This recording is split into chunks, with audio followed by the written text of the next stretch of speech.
Have you ever felt like the market was, cruising along, making sense based on the data, and then bam, something just comes out of left field and flips the whole script? Like you get this sudden narrative whiplash. Yeah, that happens. And that's pretty much the story for the US FX market the week of June 10th, 2025. A really dramatic, almost instant shift. Exactly. And this deep dive is specifically for you, actually. It's built from a stack of source material you shared with us. A look back at that specific week, June 7th to the 14th, in the US FX market. Mm-hmm. So our mission today is to pull out the really key nuggets from this analysis. We want to help you get a handle on why the market did what it did, looking through the lens of this report, and figure out what we can learn from a week that turbulent. And the source itself sets it up nicely. It calls it a tale of two tapes. Right. First, you had this period driven by, dovish economic data, stuff hinting the Fed might be getting closer to rate cuts. Okay. And then that whole story just gets violently supplanted by a major geopolitical shock. Right. So we'll walk through the key events as this analysis lays them out. We'll look at their impact using the source's own framework. They have this RICS score thing to show significance, right? Yeah, that's right, yeah. It helps gauge the impact. And we'll pull out the core strategic takeaways, all coming directly from their findings. Sounds good. Let's start with that first tape then. The early part of the week where the economic data was really in the driver's seat. Okay. Yeah, the initial days were definitely shaped by softer U.S. data releases, and that led to a pretty noticeable repricing of Fed expectations. Basically, traders started thinking rate cuts might come sooner. And the analysis really points to the U.S. Consumer Price Index, the CPI report on June 11th, as a big one. Huge one. The data came in softer than expected, didn't it? Headline CPI just up 0.1% month over month, missing the 0.2% consensus. Mm-hmm. And core CPI, too, only plus 0.1% mom when folks expected 0.2%. Exactly. Those are pretty significant misses to the downside. So how did the market take that news, that downside surprise? Well, the immediate reaction, according to the report, was that it just poured fuel on the disinflationary fire. It reinforced that narrative. Okay. You saw U.S. Treasury yields drop quite a bit. The analysis specifically mentions the two-year yield falling from over 4% down towards 3.94% that day. Wow. And the U.S. dollar index, the DXY, it sold off sharply, moving from above 99.000. Risk assets, like stocks, they rallied. And the source gave that CPI event a high RICS score, right? Like 7.93. Yeah, 7.93, which, signals just how much weight the market put on that number at the time. It was a big narrative driver. Okay. Then the next day, June 12th, we got the Producer Price Index, API. And the analysis says this basically confirmed the CPI signal. That's the keyword, confirmed. Headline PPI was also modest, only plus 0.1% month over month. But the core reading was the kicker. It actually fell more than forecasts predicted. And how did that confirmation play out in the markets? Did it just push the same trend further? Pretty much, yeah. According to the analysis, the PPI just extended that dovish trend. The two-year yield dipped even lower, towards 3.90%. The DXY weakened more, testing lows near 97.60. And the report noted a really substantial move in EURUSD. It hit a multi-year high after that PPI data. Wow. And, why does confirming data matter so much? Well, getting that second piece of key data saying the same thing, it builds conviction. Traders feel more confident in the trend, so they push it harder. Makes sense. So you have this coherent picture building, cooling inflation, potential Fed cuts, weaker dollar. Yeah. And then, as the analysis puts it, this whole structure gets violently upended. Violently upended, that's the phrase they use, and it fits because that data-driven narrative was just completely run over by the second tape. Okay. And this was event one in their list, the overwhelmingly impactful one, geopolitical escalation, the Israel-Iran direct military conflict breaking out on Friday, June 13th. And just to be crystal clear for everyone listening, we're describing this event and its details exactly as they appear in the source material provided. The focus here is on its market impact. Precisely. The report talks about accounts of Israeli airstrikes hitting Iranian nuclear and military sites, and then Iranian retaliation launching over 100 drones and dozens of ballistic missiles.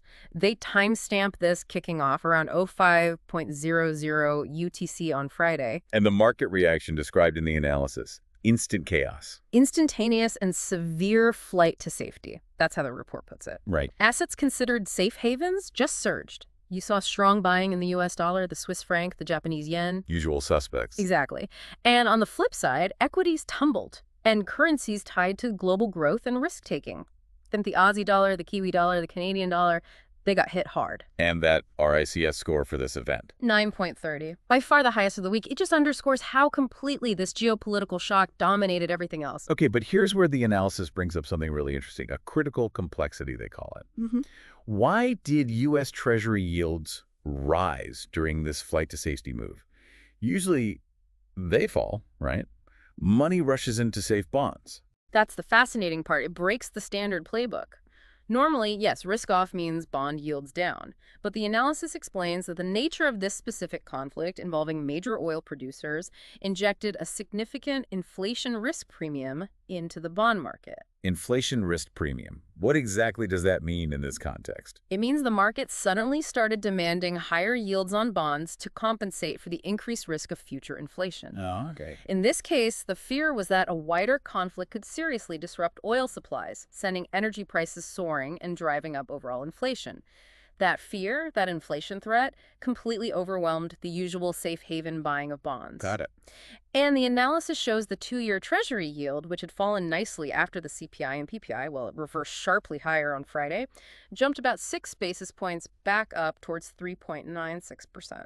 In the oil market itself, the analysis mentions a huge move there. Oh, yeah. WTI crude prices absolutely soared, up over 7%. That's a massive one-day move. Really underlines the supply disruption fears. So as the analysis points out, you end up with this really weird, difficult situation where both bonds and stocks are selling off together. Exactly. A challenging cross-asset environment, as they put it. And why does this matter to you, listening? It's a stark reminder that unforeseen shocks can completely break those typical market relationships you might rely on. Correlations aren't fixed. Definitely a key takeaway. Okay. Now, the analysis did mention other events that week. How do they fit into this whole narrative whiplash? Well, compared to the U.S. inflation data, and especially that huge geopolitical event, the others had, let's say, less direct immediate impact on the main storyline.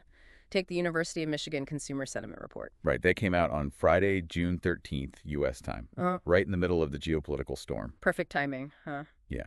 And the data itself was actually surprisingly strong. The main index jumped way past expectations, and importantly, one-year inflation expectations dropped quite a bit. So, on paper, resilient consumer, falling inflation fears. Sounds pretty good, right? Yeah, you'd think. But the analysis gives it a much lower RICS score, only 4.80, and labels it confounded. Why confounded? Because, as you said, it landed right in the middle of the geopolitical chaos. The market was just completely fixated on the conflict. So the direct impact of that strong UMIC data was, well, negligible. Basically noise at that exact moment. Okay. But, and this is crucial, the analysis emphasizes that the underlying signal from that report, consumers holding up okay, inflation fears receding, that's still important. It's described as a latent risk factor. Latent risk factor, meaning it suggests that once the immediate geopolitical dust settles, this underlying consumer strength might mean the Fed won't be quite as dovish as the CPI and PPI data first suggested. Okay. So it's a signal that might matter down the road, even if it didn't move markets right then. Exactly. It's a good lesson. Not every important piece of information causes an immediate market reaction. Some signals just simmer in the background, waiting for their moment. Makes sense.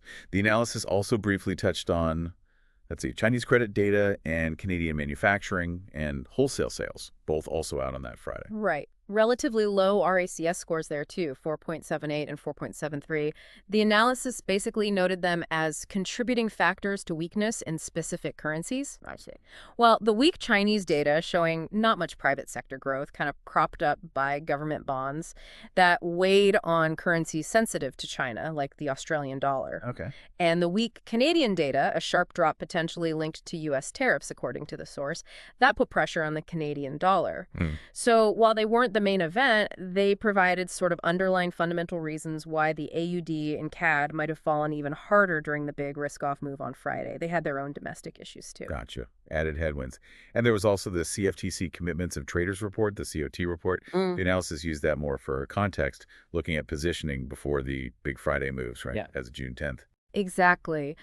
The COT report's value, as the analysis highlights, is showing where traders are positioned. It can reveal crowded trades vulnerable to squeezes. Okay. And what it showed for that week, as of Tuesday, was that a lot of leveraged funds were actually net short the U.S. dollar against currencies like the euro, the Aussie, the CAD, and they were net long the Japanese yen. And why is knowing that positioning important when a big shock like Friday's conflict hits? Well, the analysis explains that this pre-existing positioning actually amplified the US dollar rally on Friday. When the dollar suddenly surged because of the safe haven demand, Right. all those funds that were betting against the dollar, being short, were forced to buy dollars back quickly to cut their losses. That's the squeeze. Ah, the short squeeze. Exactly. And that forced buying just adds more fuel to the fire, pushing the dollar even higher. It really shows why understanding who is positioned where matters, especially when unexpected events happen. That's a great point. The analysis also listed a few other things, like final German and French CPI and ECB speech, but basically said they had minimal impact. Low RCS scores. Yeah, very low. Those were good examples, as the analysis pointed out, of news items that were just noise during that particular week.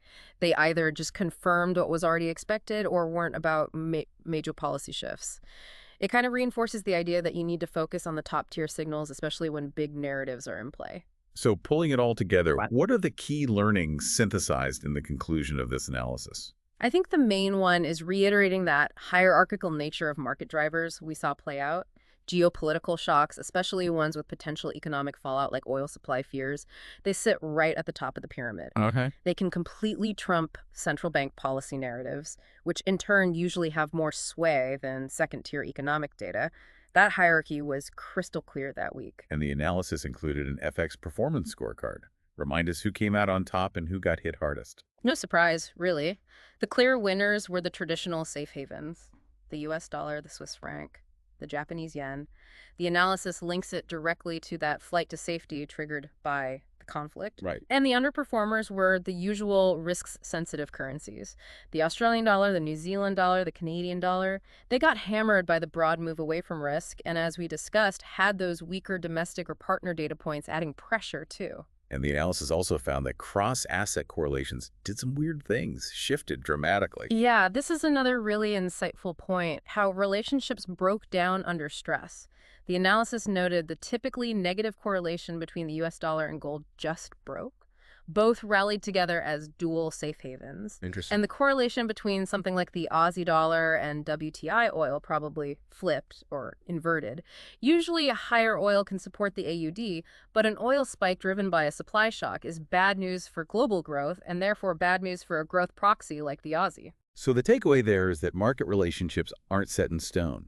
They're dynamic. They can flip, especially when things get stressful. Absolutely. You can't just assume past correlations will hold in a crisis. The analysis also flagged a common trader mistake this week. What did they identify? They pointed to traders attempting to fade the initial surge in the US dollar on Friday, or trying to buy the dip in those risk currencies like AUD or CAD too early. And why was that seen as a mistake, according to the report? Well, their reasoning was pretty direct. The geopolitical driver was just immensely powerful and more persistent than the dovish data narrative that came before it. Right. Traders who bet against a dollar strength, maybe thinking the earlier CPI PPI data would cap it or that risk currencies would bounce back quickly, they were basically swimming against a very strong tide. The geopolitical shock just overwhelmed those earlier data points.